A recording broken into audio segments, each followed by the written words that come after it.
Hello YouTube, it's time for the return of the other twin of the Figaro Empire and the Bazooka Grandpa, Edgar and Strago. In this video, before you pull on Edgar and Strago's LD, I'll go over their kits and give you some things to think about before you potentially use your limited resources. If you're new to the channel, I play both JP and Global, and I use some of that knowledge and experience to help form my opinions and inform others. I want to hear your plans, so go in the comment section, leave a comment with your plans for the banner and event. While you're there, like the video, subscribe. You can also become a member, support the channel for $1, hit the notification bells so you don't miss a video, and check out the playlist, weekly stream, my weekly stream, excuse me, the Ranting Hour. So let's get right into it. Strago, if you're not familiar with this kit, he's getting a C90 and no rework, but he is a damage dealer through and through. He has lots of breaks. He breaks on his LD, he forces a break, and he has breaks on even numbers on his skill 2.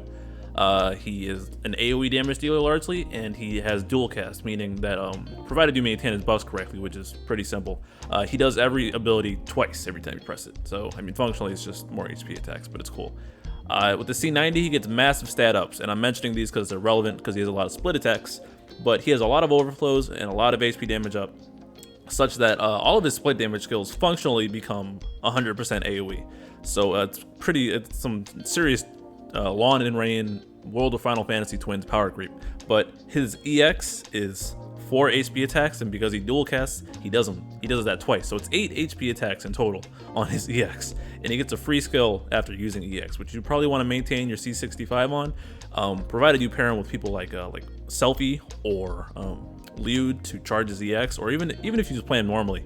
8 HP attacks on an EX. That's like null level EX, but it's AoE, or what's it called, Machina on his HP plus. I swear to God, you idiots, don't hit me with why isn't Strago in the million trio, because I will slap you. All right, but yeah, Strago got the juice on his EX. His other skills aren't that great, but his EX definitely makes up for it. Anywho, let's talk about the main feature of the banner, the new LD, Edgar. So first off, if you're not familiar with this kit, he is a debuffer. He debuffs defense. He allows any person hitting the enemy to deal a larger amount of brave damage, and he has some sap in his kit and some poisons. Now he has defense ignore, and with his rework, that'll spread to the rest of his kit. Let's keep going. His rework, all his skills are just now defense ignore, and they do more damage. Pretty much the same stuff, cookie cutter rework. It doesn't change how he plays. His C90, his EX, which is up in 2 skills, I believe it has 5 HP attacks on it with 80% splash. This is some pretty solid damage he's dishing out. And again, this is all defense ignore. His LD, the attack is magic attack. First off, so he has all 3 types of attacks now in his kit. Magic on his LD, range on his skill 1, and melee on his skill 2. But this is a split AoE 100%. No, it's split AoE. Not 100% AoE, but it'll functionally be. It's defense ignore as well, provided you're using the plus version, which you'll always have. It gives an Omnia Imperil debuff. Omnia Imperil meaning all weapon types, so range, physical, melee, excuse me, and magic. I'll explain how this works in a bit, but he also gets 2 charges of a special HP. So think Lena, he just gets to store them, or Ursula, for example, he gets to store them and use these attacks whenever he pleases. The buff he gets from his LD allows him to drop this Omnia Imperil for 4 turns whenever he attacks. He does not have this buff at quest start, so be sure to open with his LD at all times. But the LD special HP, it has a defense ignore quality, per usual, can be inconsistent in the rest of his kit, and is a magic full AoE HP 3 times, so this is pretty solid damage.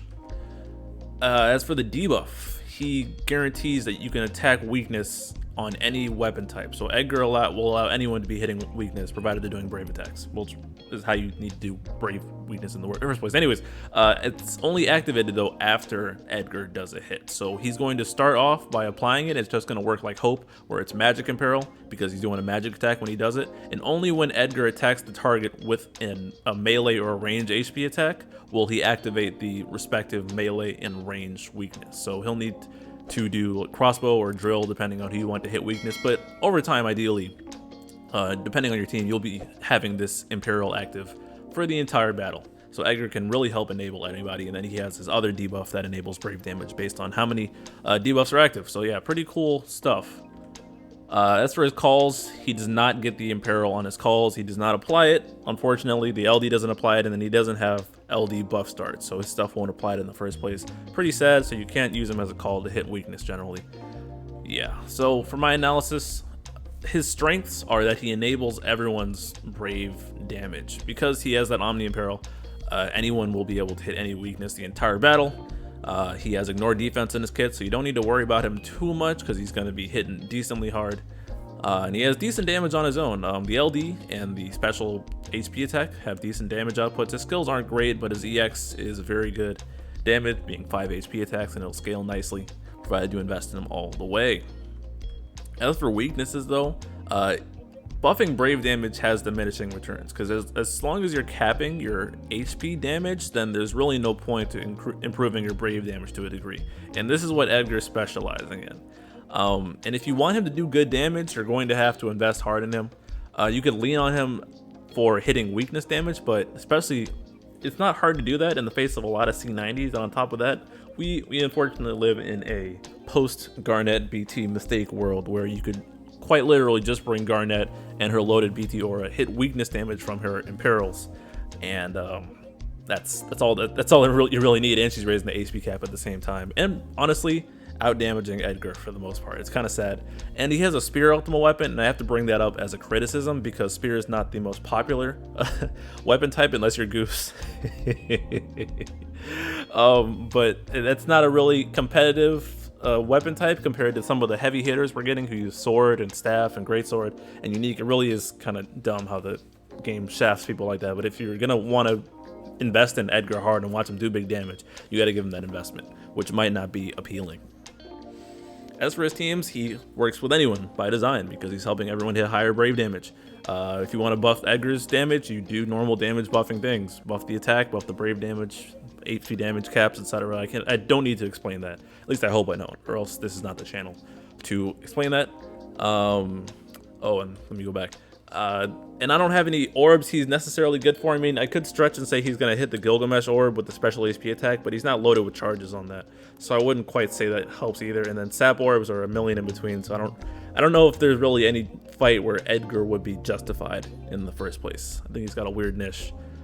The actual orb for the event, it is non-lethal. It is +1 for defense ignore and +1 for each weapon imperil active. I think that I was trying to parse together how the fight worked. I kind of just bum rushed it in JP and didn't care. But I think if there is a weapon imperil active on the bosses, that's what gives a +1 on the orb. So if you throw up like Hope LD, Fran's call, and then Orin's debuff, Fran's debuff, Hope's debuff. I think if you have all three of those active, then that would satisfy the condition just like Edgar's debuff would, so you don't have to worry about it at all. Or you could just bring a lock friend because he has defense ignore aura on his BT. But the orb, like I said, is non-lethal, and when it goes off, it just deletes your turn. The attack itself isn't that heavy, so if you like bring Orin, you could just counter your way back in there. It's not a very threatening fight in the slightest. Useful units, Orin, Fran, Hope, like I mentioned, for the imperils that they provide, the weapon type imperils. Lock Friend, if you just bring a Lock Friend in and you rush it down and BT with like Machina or something, then the fight's over because you're ignoring defense the whole time. And then the Lock Friend's going to guarantee you live through everything. Lock anywhere.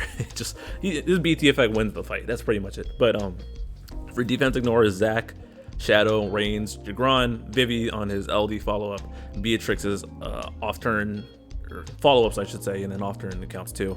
Noel's EX, Ursula's EX, and LD I believe also ignore defense. There's a lot of options for this fight, but it really doesn't have that much HP. Lock Friend is pretty much the path to least resistance here, and why wouldn't you do that? This fight doesn't put up much of a fight in the first place.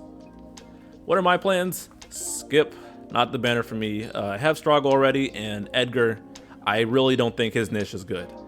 Because like I said, brave damage has diminishing returns, and once you're capping on brave damage, then Edgar's just kind of DPSing, and his damage is okay, but if I don't invest in it, I'm not going to see those returns, so it doesn't make sense for me to touch this banner in the slightest. And if you are going for Locks BT, I think this is probably the worst of all the available banners to do so. So, I guess I kind of spoiled what I was going to say, but before you pull on Strago and Edgar, take these things into consideration. This is not for people who have already chosen what they're going to do. If you're going to do that, by all means, don't let me stop you, but let me know your plans in the comments. But I think most of the population would be better off skipping this banner. Strago is amazing, don't get me wrong, but I also would not recommend going for him specifically. Both of these, Strago is high investment, high reward, but if you're not willing to invest in him, and again, we live in a post-Garnet world, you could see some insane numbers with him. Like again, 8 AoE HP attacks. Stimpy has all his Bazooka Grandpa videos that are hilarious. He just sets up a Strago EX and it does like a super amount of damage, but you have to invest to actually see that. And if you're not interested in using him, Strago's pretty straightforward. Then it is what it is. Although he always seems to age well, which is ironic because he's old. Anywho, I just don't think Edgar is that good in the first place. I think his niche is kind of wasted on the way the game is headed. If you are going to invest in him, make sure you go all the way. Ultimate weapon, boost the caps, etc. Otherwise, if you pull him, you can't even use him as a call to boost your brave damage, which is really unfortunate because they at least could have given him that, but they decided not to. So maybe when they rework him on his FR, he'll probably have LD buff start, and then the calls will be more valuable then. But yeah, again, I can't recommend anyone to touch this banner, honestly. Yeah, that's all I got though. Let me know what you guys think in the comments, what you're doing on this banner, what you think. Don't forget to like, subscribe, memberships, Ranting Hour, all that good stuff. I'll catch you guys later. Have a good one. Peace.